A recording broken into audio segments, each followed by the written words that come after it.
पर्वत की उत्पत्ति को समझने के लिए हमें सबसे पहले तो प्लेट टेक्टोनिक थ्योरी को समझना होगा। इससे पहले प्लेट टेक्टोनिक थ्योरी पर जिसे हम लोग प्लेट विवर्तन के सिद्धांत भी कहते हैं, इस पर एक वीडियो हम बना चुके हैं। पहले आप लोग उसे देख लीजिएगा, उसके बाद हिमालय की उत्पत्ति को आप यहाँ पे समझिएगा। और यहाँ पे हम लोग देखेंगे कि हिमालय की उत्पत्ति कैसे हुई है, भूसन्नति किसे कहते हैं, पैंजिया पैंथालौसा क्या होता है, जो चारों आपकी श्रेणी होती है जैसे ट्रांस हिमालय, महान हिमालय, लघु हिमालय, शिवालिक हिमालय, ये कैसे, इस पर इनके क्या क्या क्वेश्चन हमारे बन सकते हैं। तो इन सारे प्रश्नों को हम लोग यहाँ पे कवर करते हैं। लेकिन पहले आप प्लेट थ्योरी को जब इससे पहले आप देख लीजिएगा, तभी आप इस वीडियो को देखिएगा तो आपको समझ में आसानी से आएगा। हल्का सा प्लेट टेक्टोनिक थ्योरी के बारे में मैं यहाँ पे चर्चा कर रहा हूँ कि जितने भी आपके स्थलखंड थे आदिकाल में, चाहे वो उत्तरी अमेरिका, दक्षिण अमेरिका, जो जितने भी सातों महाद्वीप हैं, जो सातों कॉन्टिनेंट हैं, ये सातों महाद्वीप पहले आपस में मिले हुए थे। और जब मिले हुए थे तो इनको हम लोग ने पैंजिया कहा। और पैंजिया था, पैंजिया के चारों जो उसका जलीय भाग था उसे पैंथालौसा कहा गया। और जब ये पैंजिया टूटता है तो इसके दो भाग हो जाते हैं, उत्तरी भाग को अंगारा लैंड और दक्षिण भाग को गोंडवाना लैंड कहते हैं। बाद में अंगारा और गोंडवाना लैंड भी जो है ये कई भागों में टूटता है। तो जब अंगारा लैंड टूटता है तो उससे आपका उत्तरी अमेरिका, यूरोप और एशिया महाद्वीप बनते हैं। और जब गोंडवाना लैंड टूटता है तो गोंडवाना लैंड से जो है आपका दक्षिण अमेरिका, अफ्रीका, भारत, ऑस्ट्रेलियाई प्लेट और अंटार्कटिका, तो इतने क्षेत्र बनते हैं। तो इस समय जब ये, लेकिन जब क्रेटासियस का काल आता है, कार्बोनिफेरस काल का आता है जब, तो उस काल में क्या होता है कि आपका भारतीय ऑस्ट्रेलियाई प्लेट जो रहती है ये ऊपर की ओर सरकती है। और ऊपर की ओर जब सरकती है तो यहाँ पे थोड़ा सा आपको एक चीज़, नक्शा खोल लीजिए उसे, और जो मैं बता रहा हूँ थोड़ा सा उस नक्शे को देखते हुए और जो मैं बताना चाह रहा हूँ उसको थोड़ा सा ऐसा इमेजिन भी करते रहिएगा। आप जो हिमालय पर्वत जहाँ से है, उस हिमालय पर्वत से भारत को काट के अलग कर दीजिए। और जब काट के अलग कर देंगे तो आप देखेंगे चाइना के दक्षिण में एक चाँप जैसी संरचना, जैसे हिमालय एक चाँप के रूप में है, उसको जब अलग करेंगे तो एक चाँप जैसी संरचना बन जाएगी। तो नीचे से कहते हैं कि जब आपका भारत ऑस्ट्रेलियाई प्लेट है जब ऊपर की ओर जा रहा था तो वहाँ पर जो चाँप बना हुआ था उसको आप थोड़ा सा इस तरह से समझ सकते हैं, जैसे कि मान लिया एक चाप इस तरह बना हुआ है तो ये भारत ऑस्ट्रेलिया प्लेट है। तो जब ये ऐसे आ रहा था तो यहाँ पे टकराया, ये जो टकराने वाला स्थान है ये इसे क्या कहा गया, ये जम्मू कश्मीर का ये द्रास सेक्टर था। तो द्रास के पास ये टकराता है और फिर जो पूरा हिमालय वाला पोर्शन जो आप देख रहे हैं नक्शे में, उसको पूरा आप एकदम खाली मानिए, जैसे बिल्कुल से भारत ऑस्ट्रेलिया प्लेट वो अलग हुई थी। और अलग होने के बाद जो है वो जब आपका ये टकराया तो भारतीय प्लेट ऐसे ऊपर की ओर आने लगी। तो जब आने लगी तो रियलिटी क्या है कि चाइना के उत्तर से भी जितनी नदियाँ थीं वो सारा अपने जो नदियाँ अवसाद ला के उसे, अच्छा ये जो बीच में स्थान ये खाली गैप बना हुआ था तो ये खाली गैप में इसे टेथीस सागर कहा गया। अब टेथीस सागर ये एक भूसन्नति थी। अब भूसन्नति किसे कहते हैं, भूसन्नति जो है ये आपके लंबे, सकरे और उथले जलीय भाग होते हैं, जिसमें जो है क्या होता है कि जब अवसादीकरण होता है, जिसे सेडिमेंटेशन कहते हैं, जब नदियाँ लाकर अपना अवसाद उसमें गिराती हैं तो उसकी तली लचकती रहती हैं और बहुत ज़्यादा अवसाद जमा हो गया। तो चाइना की ओर से जो नदियाँ थीं वो भी आके टेथीस सागर में गिर रही थीं। जो हिमालय जहाँ पर फैला है उस पूरे क्षेत्र को जो है आप उसे, क्योंकि जब प्लेट टेक्टोनिक थ्योरी को आप देखेंगे इससे पहले वीडियो में, वहाँ पर मैंने इस चीज़ को समझाने का प्रयास किया है तो आपको आसानी समझ में आ जाएगा। इसलिए मैंने पहले बोला कि पहले आप उसे देख लीजिएगा, तभी इस वीडियो को समझने का प्रयास करिएगा, तभी जाके आपको हिमालय की उत्पत्ति जो है सही से समझ में आ पाएगी। तो जो आपका भारतीय प्लेट जब आया और इस प्रकार टकराया तो जो बीच वाला हिस्सा था ये टेथीस सागर बना। तो टेथीस सागर में चाइना की ओर से भी सारी नदियाँ उसमें अवसाद लाती थीं और भारत की ओर की भी सारी नदियाँ जाकर उसमें अवसाद गिराती थीं। तो जो आपका भूसन्नति था इसमें लगातार अवसाद जमा होता रहा और ये लचकता रहा और लचकते लचकते जो है, लेकिन क्योंकि इसमें इतना अवसाद भर गया कि बाद में ये जो प्लेट थी, भारतीय प्लेट थी, जब ये ऐसे बंद होने लगा तो इसके मलबे पर अंदर की ओर एक दबाव पड़ा। और जब दबाव पड़ता है तो वहाँ से क्या होता है कि वो मिट्टी वहाँ की वलित हो जाती है या अवसाद वलित हो गया। इसीलिए इस पर्वत को हम लोग वलित पर्वत भी कहते हैं, जिसे फोल्डेड माउंटेन कहते हैं। तो इस प्रकार से ये एक ही बार में हिमालय पर्वत नहीं बना, ये आपके अलग अलग काल में जो है हिमालय पर्वत का उत्थान होता है। वह जैसे आप कहते हैं वहाँ पे कई श्रेणियाँ हैं, ट्रांस हिमालय है, महान हिमालय है, लघु हिमालय है, शिवालिक हिमालय है। तो ये चारों हैं, जैसे क्रेटासियस हो गया, इयोसिन, मायोसिन, प्लायोसिन, प्लेस्टोसिन। ये नाम आपको जब भूगर्भिक धरातल का भूगर्भिक इतिहास पढ़ेंगे तो वहाँ पर आपको सारे नाम मिलेंगे किस किस कालखंड में क्या है, तो एक बार उसको भी देखिएगा, वहाँ से ये चीज़ें काफ़ी क्लियर हो जाएंगी।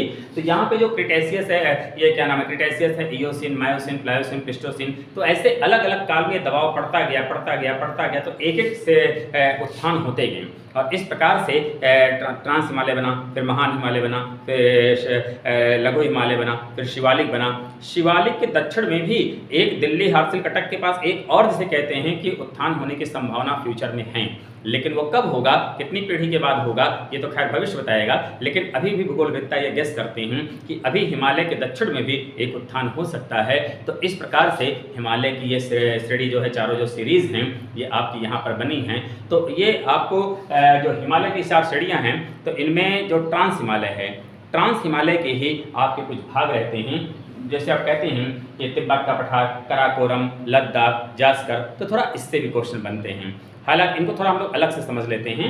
हालांकि ये ट्रांस हिमालय की ही श्रेणियां हैं, जिसको आप उसका सब डिवीज़न कह सकते हैं या उसका उप वर्गीकरण कह सकते हैं, उप विभाग, उसकी आप उप शाखाएँ कह लीजिए तो ज़्यादा अच्छा रहेगा। तो इस प्रकार से जो तिब्बत का पठार है ये हिमालय के उत्तर में है, और तिब्बत का पठार जो हिमालय के उत्तर में है। तो इससे पहला क्वेश्चन तो यही इसकी औसत ऊंचाई से बनता है। तो एक तो औसत ऊंचाई को आप देखिएगा कि तिब्बत का पठार जो है इसकी औसत ऊंचाई। अच्छा, एक चीज़ यहाँ पर और बता दूँ आपको, जब तिब्बत के पठार के उत्तर या जम्मू कश्मीर के उत्तर जाते हैं या उत्तर, तो वहाँ पे एक पामीर की गांठ होती है। पामीर की गांठ से क्या है, क्योंकि सारे पर्वत की उत्पत्ति वहीं से, कई पर्वत निकले हुए हैं, ये एक उठा हुआ स्थान है और उठे हुए स्थान से वहीं से आप कैसे कहते हैं, किरथर है, सुलेमान है, अल्ताई है, थ्यानशान है, क्युनलुन है, हिमालय है, वहाँ से कई पर्वत निकले हुए हैं। तो उसे पामीर की गांठ कहते हैं। जैसे आपको पामीर का पठार भी क्षेत्र वो पूरा बोला जाता है। तो वहाँ से ही हिमालय पर्वत की उत्पत्ति होती है। तो उसके बगल में ही आप पूरब में आते हैं तो आपको मिलता है क्या, आपको तिब्बत का पठार मिलता है। और तिब्बत के पठार से जो आपका है ये औसत ऊंचाई इसकी 4000 मीटर है। एक प्रश्न तो इससे याद करिएगा। दूसरे से कहते हैं कि कराकोरम से क्वेश्चन क्या बन सकते हैं, कराकोरम को तिब्बत के पठार के ऋण कहते हैं। एक तो इसे समझ लीजिएगा कि तिब्बत के पठार की सबसे बड़ी लंबी चौड़ी श्रेणी वहाँ पर यही है। जैसे एक मनुष्य के शरीर में उसकी रीढ़ की हड्डी जो होती है वो उसके पूरे रीढ़ की हड्डी पूरा जो है उसके शरीर के ढांचे को वो बैलेंस करती है। तो एक प्रकार से आप समझ सकते हैं कि जो कराकोरम है ये तिब्बत के पठार की रीढ़ है। और यहाँ की जो प्रमुख शिखर हैं, जिसे आप केटू कहते हैं, जिसे हम लोग गॉडविन ऑस्टिन भी कहते हैं, गशेर, मशेर, ब्रुम हैं, तो ये कुछ पर्वत श्रेणियाँ हैं। जैसे केटू अक्सर पूछा गया प्रश्न है, गशेर, ब्रुम व मशेर, ब्रुम भी पूछा गया प्रश्न है कि ये आपके किस श्रेणी पर हैं, ये कराकोरम श्रेणी में पढ़ते हैं। वह यहाँ पे कुल 23 शिखर ऐसे हैं जिनकी ऊंचाई लगभग 7500 मीटर से ऊपर है। तो आप समझ सकते हैं कि कितना बड़ा एरिया रहा होगा। और यहाँ पे जो आपका कराकोरम का क्षेत्र है ये एक जल विभाजक के रूप में काम करता है। जल विभाजक किसे कहते हैं, जब कोई प्लेन स्थान है, समझने का प्रयास करिए, ये प्लेन स्थान है और यहाँ पे कोई पानी मान लिया बह रहा था ऐसे, तो अगर पानी बह रहा है, अगर ये ऐसे उठ गया तो इधर का पानी इधर हो गया, इधर का पानी इधर हो गया, तो इस प्रकार से विभाजक के रूप में ये आया ना। तो ऐसे ही जिसे कहते हैं जब बीच वाला स्थान उठा तो इधर का पानी इधर, इधर का पानी इधर जो हुआ तो वो जल विभाजक के रूप में। तो इसे जो है जो कराकोरम है ये मध्य और दक्षिण एशिया के बीच जिसे कहते हैं कि मध्य एशिया और दक्षिण एशिया के बीच जल विभाजक के रूप में काम करता है कराकोरम। ये भी एक प्रश्न बनता है, इसको भी ध्यान रखिएगा। और यहाँ पे कुछ आपके ग्लेशियर हैं जैसे बाल्तेरो, बियाफो, हिस्पर, इनसे भी क्वेश्चन पूछे गए हैं, इन्हें भी ध्यान रखिएगा। नक्शे में इन सबको देखते रहिएगा। कभी कभी क्या होता है कि लंबाई के अनुसार पूछ लेता है कि कौन बड़ा है, कौन छोटा, कौन सबसे बड़ा है, ऐसा प्रश्न भी आता है। तो इसको भी ध्यान में रखिएगा। तो हिमानी वाले चैप्टर में आपको सब मिलेगा, इनको देखेंगे। बाद में हुंजा नदी है, हुंजा नदी ये कराकोरम को काट के पार करती है। तो ये पूछ सकता है कि कराकोरम श्रेणी को कौन सी नदी काट के पार करती है, इस पार से उस पार जाती है, तो वो हुंजा नदी रहती है। तो इसको भी ध्यान दीजिएगा। अच्छा, कभी कभी क्या होता है कि जैसे मन में प्रश्न आता है, आप लोग के आता होगा निश्चित ही, कि कराकोरम जो है, कराकोरम हो गया, अलिंकांगड़ी हो गया, या ट्रांस हिमालय, कैलाश हिमालय, लद्दाख हिमालय, ये जो मैं ये सब नाम ले रहा हूँ ये पहले मैं इसलिए बता दे रहा हूँ, बुक्स में किसी बुक्स में हिमालय का जो वर्गीकरण है ट्रांस, महान, लघु, शिवालिक, इनको बाद में देता है और पहले इनके बारे में देता है। तो इनसे क्योंकि कुछ क्वेश्चन अलग अलग बनते हैं तो पहले इनको देख लीजिए। हालांकि हम आएंगे उसी चारों पर ही, लेकिन पहले आप इसे देख लें कि कभी कभी कहता क्या है, कराकोरम, अलिंकांगड़ी, ट्रांस, कैलाश और लद्दाख, इनका क्रम लगाने को लिए कहता है। तो इनका क्रम जो उत्तर से दक्षिण की ओर है, सबसे उत्तर में कराकोरम है, कराकोरम के दक्षिण में अलिंकांगड़ी है, अलिंकांगड़ी के दक्षिण में आपका ट्रांस हिमालय है, और ट्रांस हिमालय के दक्षिण में आपका कैलाश है, और उसके नीचे आपकी लद्दाख श्रेणी है। हालांकि ये जितने भी मैंने नाम लिए हैं ये ट्रांस हिमालय के ही उपशाखाएं हैं जो निकली हुई हैं, लेकिन उपशाखाएं भले हैं, लेकिन इनका क्रम जब पूछता है तो यहाँ पे एक प्रश्न ये भी ध्यान रखिएगा, इससे भी एक प्रश्न पूछा जाता है। लद्दाख से क्या प्रश्न बनता है? लद्दाख का जो क्षेत्र आपका है, पहली बात तो ये सिंधु नदी का उद्गम क्षेत्र है। जब आप तिब्बत के पठार के पास जाते हैं वहाँ पे राकस-ताल झील है। राकस-ताल झील से 3 नदियों का उद्गम क्षेत्र हुआ है। वहाँ से आपका सिंधु है, सतलज है और ब्रह्मपुत्र है, ये 3 नदियाँ वहाँ से निकली हुई हैं।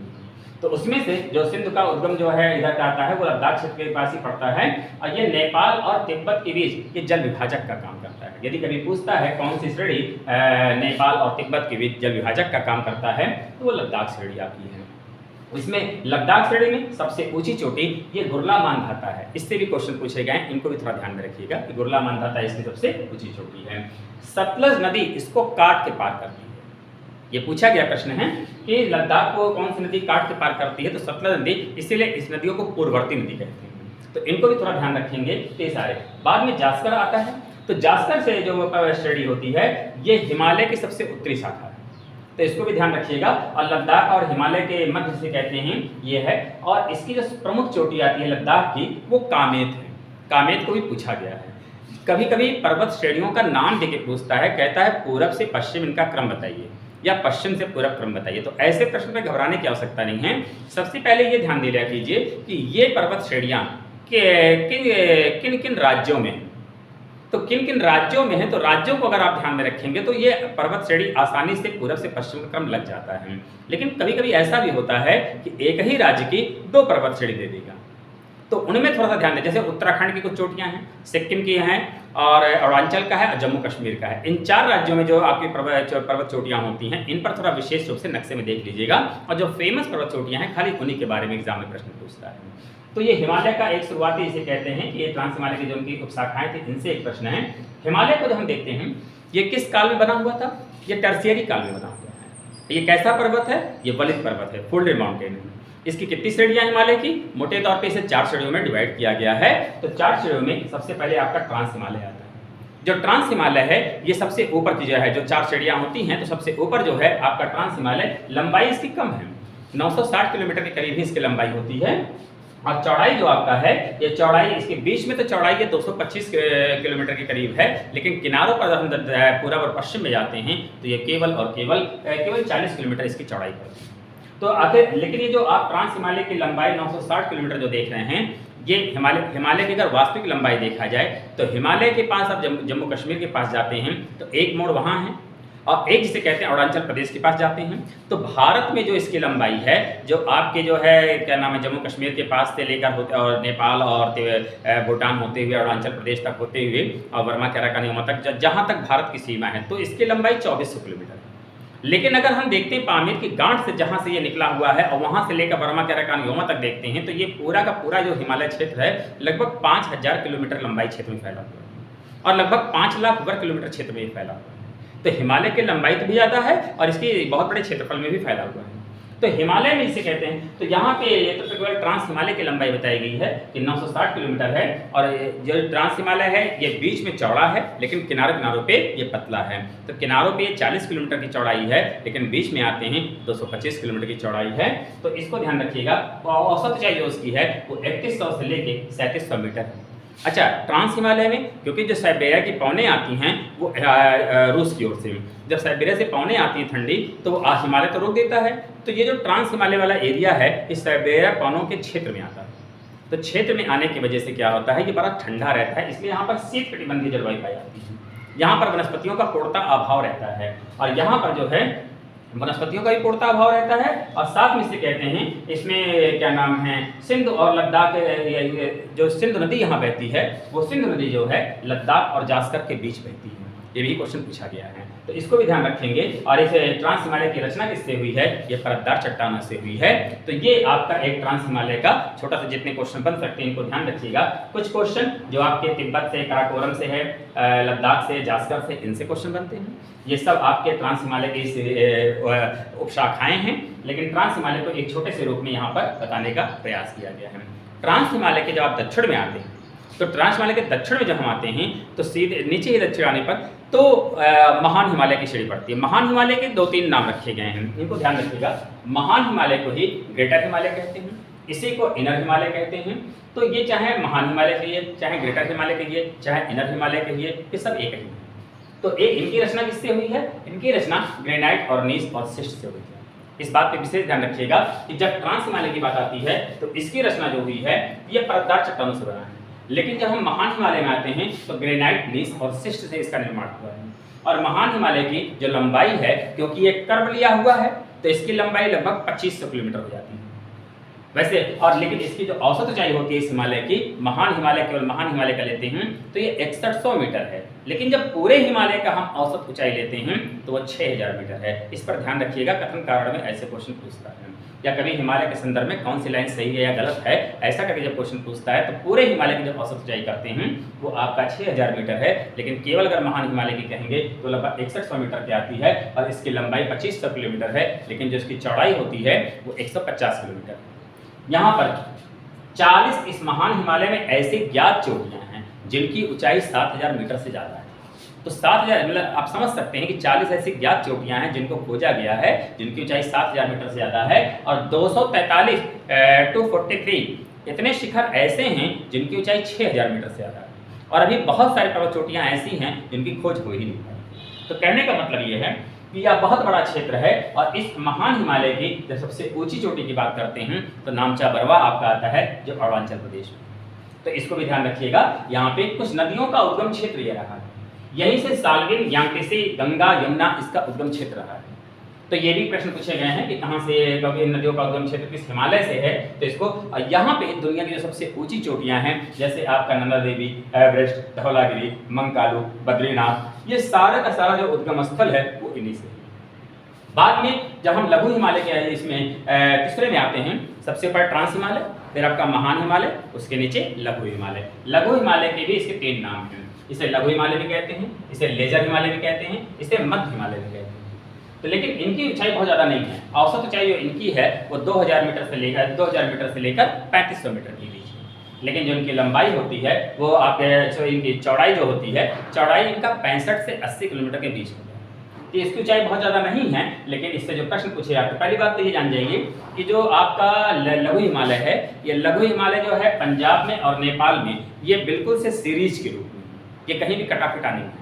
लेकिन जब हम यहाँ पे कुमाई हिमालय में आते हैं तो वहाँ बीच बीच में ये खंडित है, ये टूटा हुआ है, मतलब इस पार से उस पार आप आ जा सकते हैं, जिसको आप दर्रा बोलते हैं। तो इसको भी ध्यान रखिएगा यहाँ से। और यहाँ पे अनेक छोटी श्रेणियाँ जो है यहाँ पे निकली हुई हैं, ये एग्जाम में आपके कई बार पूछा गया है कि पीर पंजाब के ये कश्मीर हिमालय में है, जो धौलाधर है वो हिमाचल में है, जो मसूरी श्रेणी है ये उत्तराखंड में है। तो इस प्रकार से इसे कहते हैं कि यहाँ कुछ छोटी श्रेणियाँ हैं, इनका राज्यों का नाम दे के पूछ लेता है।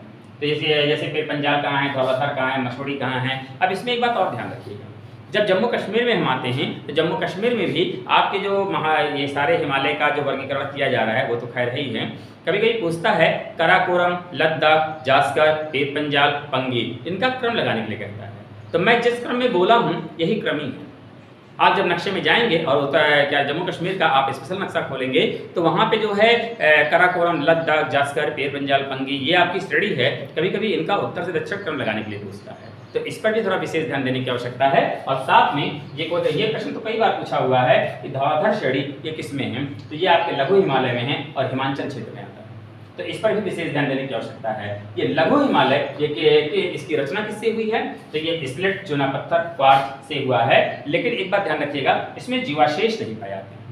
तो जब जीवाशेष नहीं पाए जाते हैं तो इस वजह से इसे कहते हैं कि ये थोड़ा सा जो है क्वेश्चन बन जाता है ऐसा, क्योंकि अभी आगे एक प्रश्न ये भी आपका आएगा कि पूर्वी हिमालय और पश्चिमी हिमालय में क्या अंतर है। तो वहाँ पे आपको इसको मेंशन करना पड़ेगा कि पूर्वी हिमालय में जीवाशेष मिलते हैं लेकिन पश्चिम हिमालय में जीवाशेष नहीं मिलते हैं। क्योंकि पूर्वी हिमालय में जीवाशेष मिलते हैं इसीलिए वहाँ पर प्राकृतिक गैस और पेट्रोल मिलने की संभावनाएं हैं और प्राकृतिक गैस वहाँ खोजा भी गया है।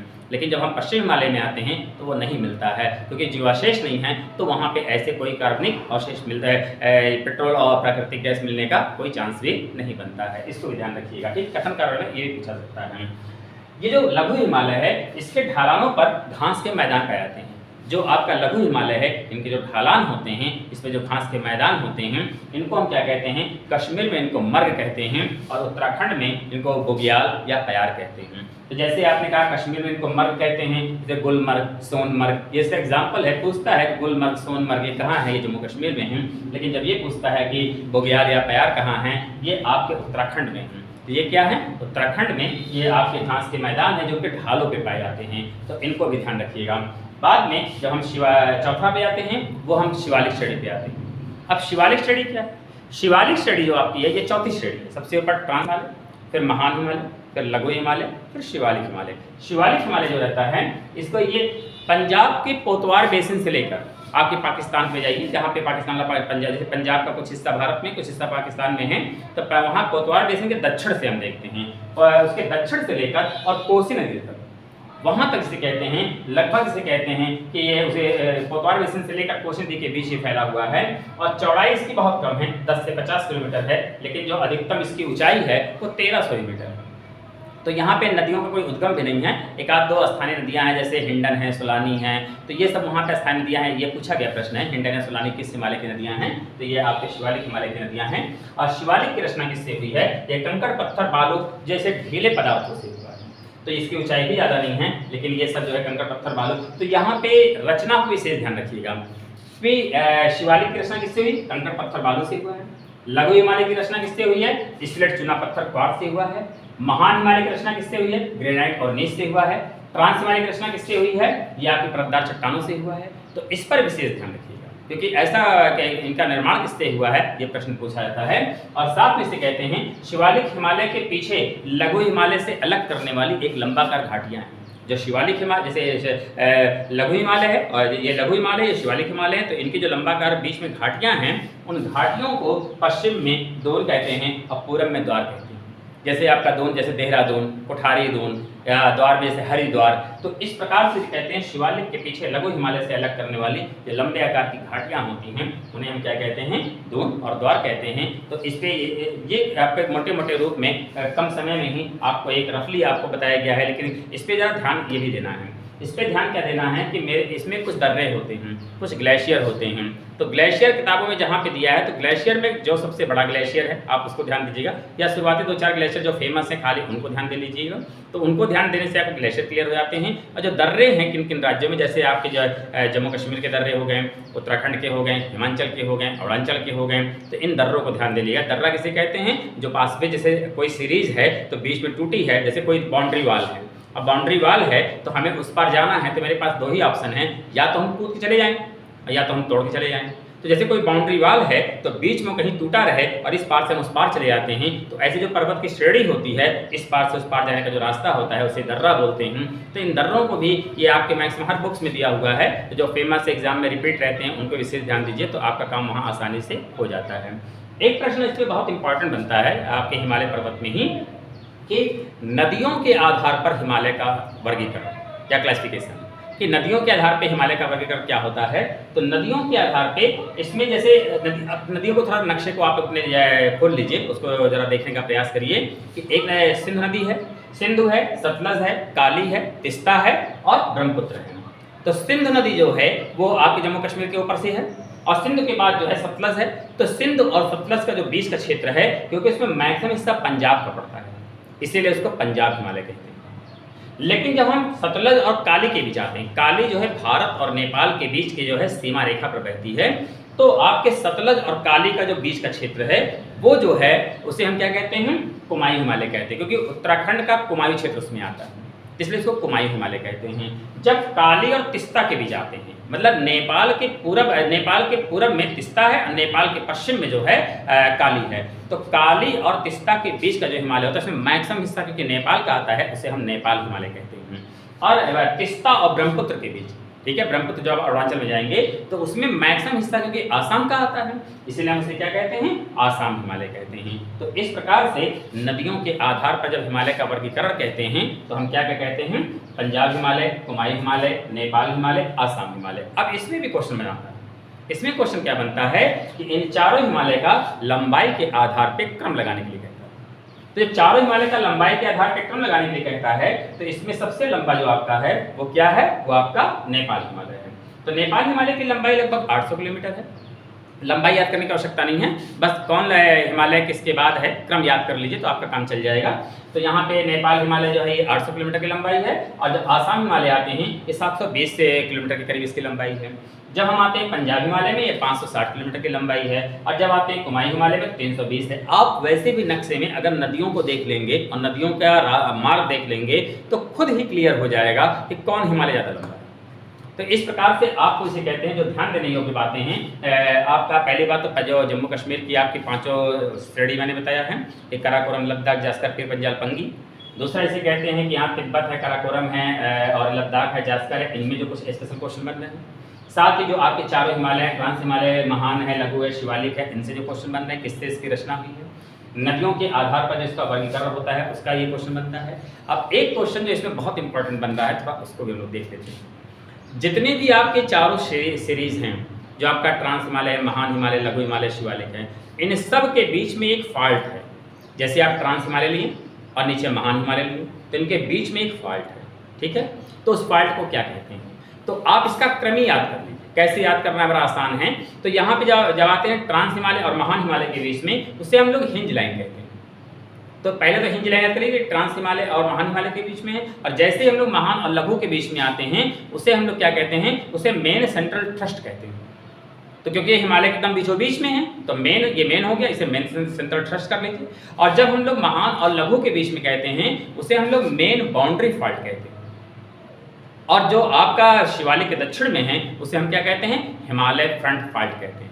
तो देखिए याद करने का तरीका क्या है, जो चारों श्रेणी आपकी है, जैसे आपका ट्रांस हिमालय, महान हिमालय है, लघु हिमालय, शिवालिक है, तो शिवालिक के नीचे जो सामने हैं उसे हिमालय फ्रंट फॉल्ट कहते हैं। और हिमालय फ्रंट फॉल्ट जो सबसे ऊपर है, मतलब ट्रांस हिमालय और महान हिमालय के बीच में, उसे हम लोग हिंज लाइन कहते हैं। और जो आपका बीचों बीच पड़ेगा, मतलब जिसे कहते हैं कि महान हिमालय और लघु हिमालय, उसके बीच में जो रहता है वो मेन सेंट्रल थ्रस्ट है।